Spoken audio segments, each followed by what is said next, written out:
Conservative Leader Pierre Poilievre will be back in the House of Commons this fall after cruising to victory in his Alberta by-election with more than 80% of the vote, despite a protest that saw over 200 names crowd the ballot.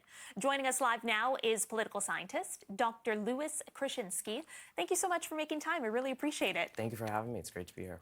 Poilievre ran in probably arguably the most conservative riding in the country, which is likely the reason he chose it.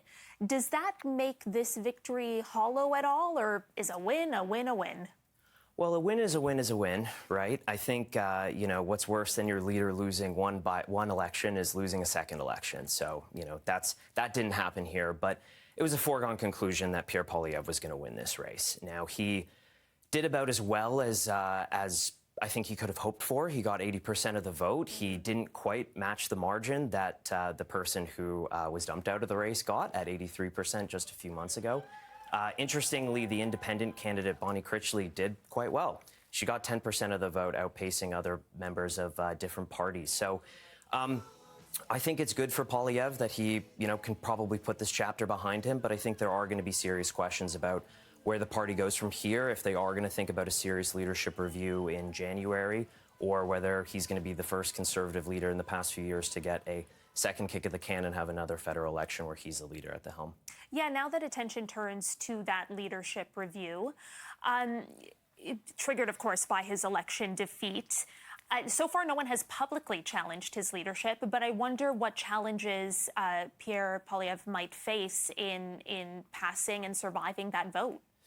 Yeah, well, this is a party that hasn't shown a lot of patience, I think, with their national leaders. Erin O'Toole, Andrew Scheer just got one kick at the can, one election to try to see if they could win over enough voters. Now, I think 2025 was not a good race for Pierre Poilievre. I think he really lost that race. He was far ahead in the polls come December with Justin Trudeau still at the helm, and saw his lead basically slowly dwindle up until it was gone. And Canadians decided Mark Carney was the better person to steer the ship. So he has a lot of work to do to prove to his party and to Canadians that he can present a vision that people can get behind. Yeah, and I want to pick up on that point because Canadians still, it appears, feel like Carney is the one to steer the Canadian ship.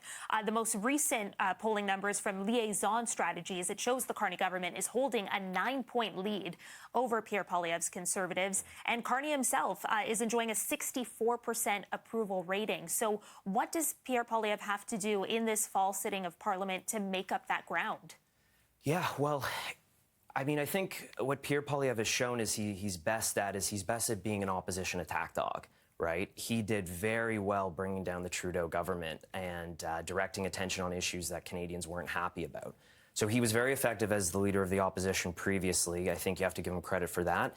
Wasn't as effective in showing them that he could be a suitable prime minister. People decided that he wasn't fit for that role. So I think what he has to do is he has to do more of the same and start directing attention to where Carney's potentially lacking. Now Mark Carney's enjoying a honeymoon period, and he should for quite some time still. But we'll kind of see what the future holds. Politicians come and politicians go, and you never know when the public will decide that they've had enough of somebody. But for now, I think most Canadians still believe Mark Carney's the man for the job, and he's really hasn't done anything so far to show them that he hasn't been. I want to ask you very quickly about the impact that this long ballot protest may or may not have had on this by-election, because as you rightly mentioned, Poilievre secured 80% of the vote, not quite the 83% that Damien Carrick secured in the April election, that of course being the previous Conservative MP who stepped down for Poilievre.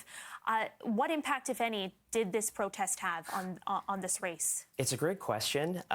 So far, I haven't seen much evidence that it had any effect, right? There's some people who will say, oh, well, maybe it encourages people to spoil their ballots. Maybe it encourages people to make mistakes. But, really the hard part is getting people to show up to the ballot box, period. It's not hard to get them to actually fill out a ballot once they're there. So there's not much evidence that it matters, especially in elections that aren't particularly close like this one was.